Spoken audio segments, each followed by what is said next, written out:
So Kingdom Hearts 3 is making the rounds and the reactions are in, and while 80% of people are totally fine with what they got, 20% think KH3 was either honestly a little disappointment or honestly big disappointing. This according to a Twitter poll I ran that got about 700 votes. Now I don't want anyone to think that I'm biased against people who found KH3 to be disappointing, but this video will systematically dismantle and roast every aspect of that opinion in a very biased way, not always, but sometimes, so you might be fooled into thinking I've got some kind of grudge against people who trash a game I love. It's an honest mistake. So what are the reasons people think it is disappointment? One of them is its lack of difficulty, an opinion most commonly expressed on my boss ranking. Kingdom Hearts 3 does not have critical mode, though it has proud level 1, and the combat encourages abuse of options that make the player invincible, like attractions and team attacks. First of all, I love the idea that the people who spammed Strike Raid on Riku and Sephiroth in KH1 are complaining about invincibility windows in KH3. That just tickles my fancy. That everyone who jumped on Dragon Maleficent's back and used all their MP to repeatedly toss their Keyblade at her head while clinging to a safe space would say that attractions trivialize the combat. But maybe you didn't do that. I know some of you did, but maybe some of you were like, nah man, I'm an honorable fighter. I didn't use any of that free shit.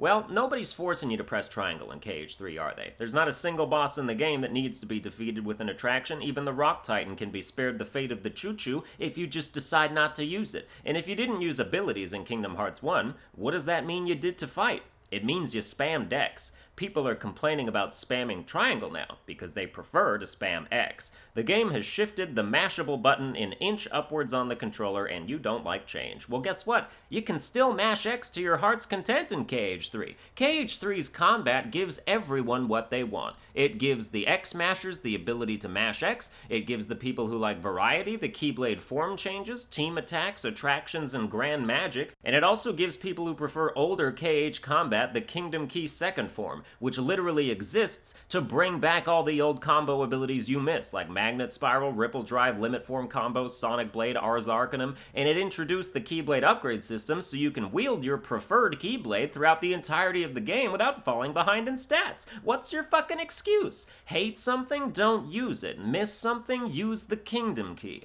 Second form takes just as short a time to get into as activating a drive form would in KH2, and for anyone complaining that combat has too many cutscenes in it, A, did you know that it takes time to use moves because we are governed by time and space, and B, they made all the startups skippable. Imagine if Goku was like, man, I really hate my Spirit Bomb because it doesn't come out instantly. Frieza would have beat his ass and destroyed the planet. Good things come to those who can wait 3 seconds to set up a powerful move, and Keyblade form changes take time because they're actual attacks. Why can't you skip the form changes? Because they do damage! You want the game to skip 5 seconds of the whole fight and just have Heartless teleport around with instantly lowered health bars? You're an unreasonable human being. I guarantee you 70% of people who think the game is too easy never tried level 1 proud mode. And I haven't tried it either, because difficulty is not my main attraction to this game, because this game is not Dark Souls. Kingdom Hearts 2 is Dark Souls. I won't even front. That's the game you play on Critical when you want a challenge. Although the main draw of Critical mode for me is the extra stuff you get, like the 2 Lucky Luckies, MP Hastera, and other abilities.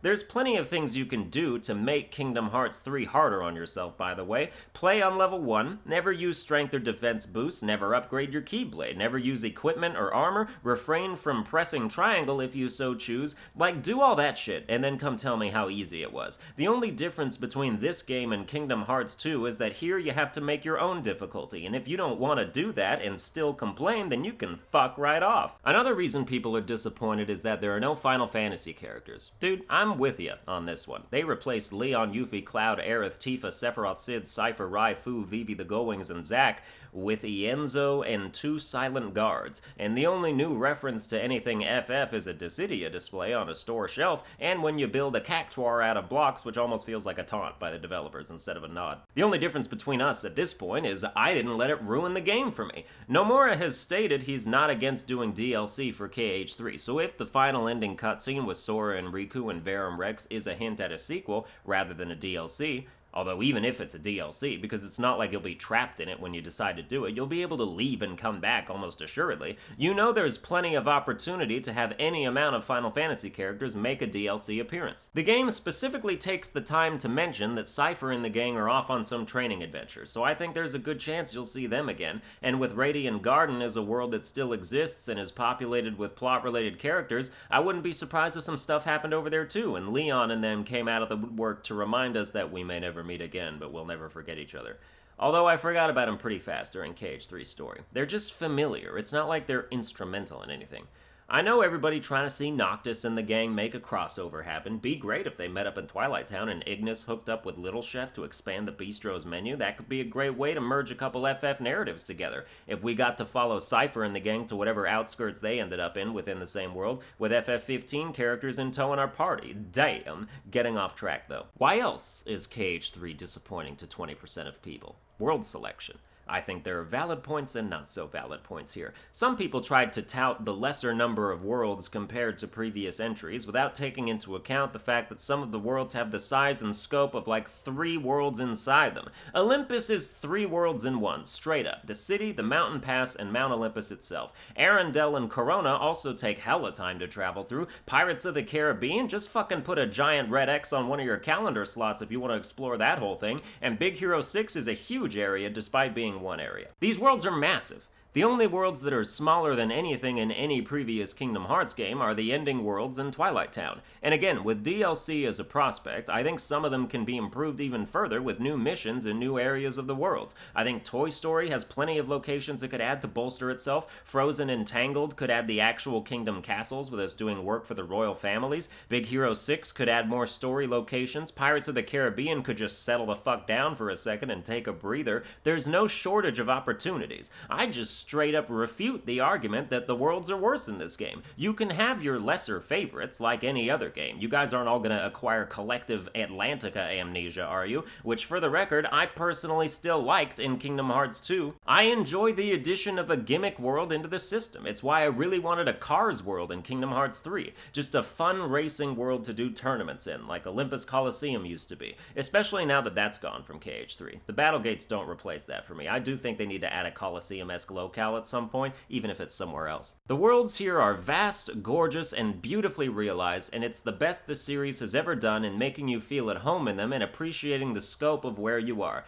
By the way, who the fuck doesn't like Pirates of the Caribbean, and how do I legally shoot you? It's the most graphically impressive world in the bunch. Those cutscenes and character models are just phenomenal looking. It's the biggest world by 50 miles in any direction. It's so big it has its own goddamn economy, its own upgrade system with the crabs and the ship, and I absolutely felt like an explorer as I was sailing around to all the different islands, charting them on my map, and a dastardly pirate as I sank every ship that ran afoul of me. The ship combat is super satisfying. The special abilities have such ridiculous power it makes me giddy, and diving for treasure and crabs is a blast. If you don't like the underwater combat, go back and play KH1 Atlantica and tell me that's better somehow. You can motorboat your way through the oceans with Circle, and your Keyblade has super range with all the air currents you're shooting out, not to mention the sea versions of your spells. It's the most epic world by a clear margin with the most stuff to do. Check yourself before you shipwreck yourself. Some people were disappointed in the story.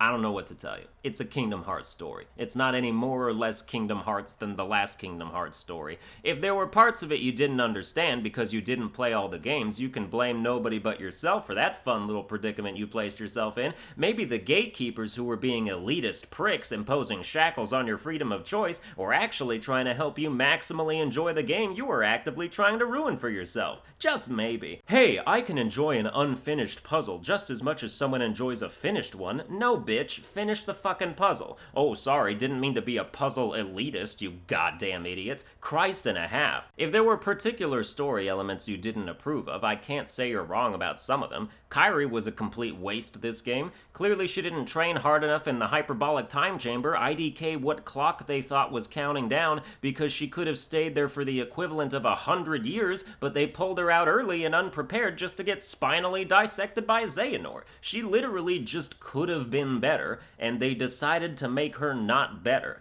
That was really my only thing. What else did people have problems with? Maleficent and Pete serve no purpose during this game, but they're clearly going to in the next narrative installment since they found their box. This was never gonna be the last Kingdom Hearts game. If you treated this like it, you were wrong to do so. Not a satisfying conclusion? It ain't a conclusion, it's a cliffhanger. Those are unsatisfying by default.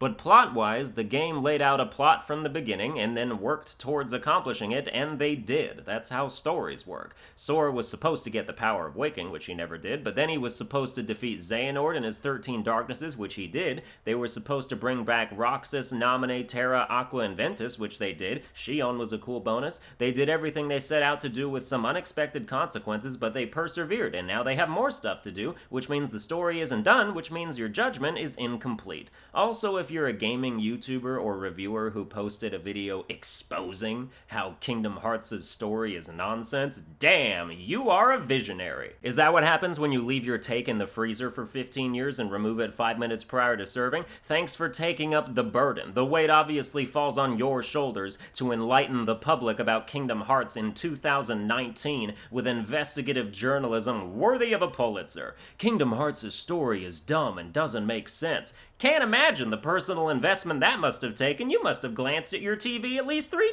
times.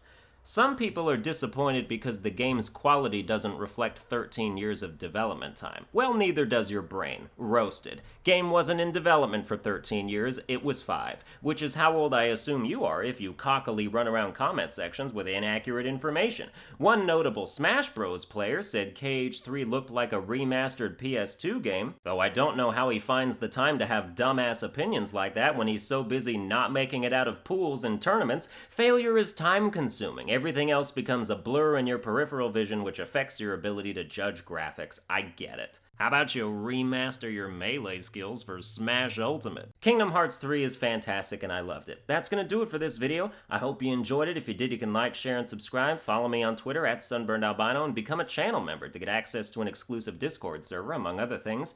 I'll see you guys next time.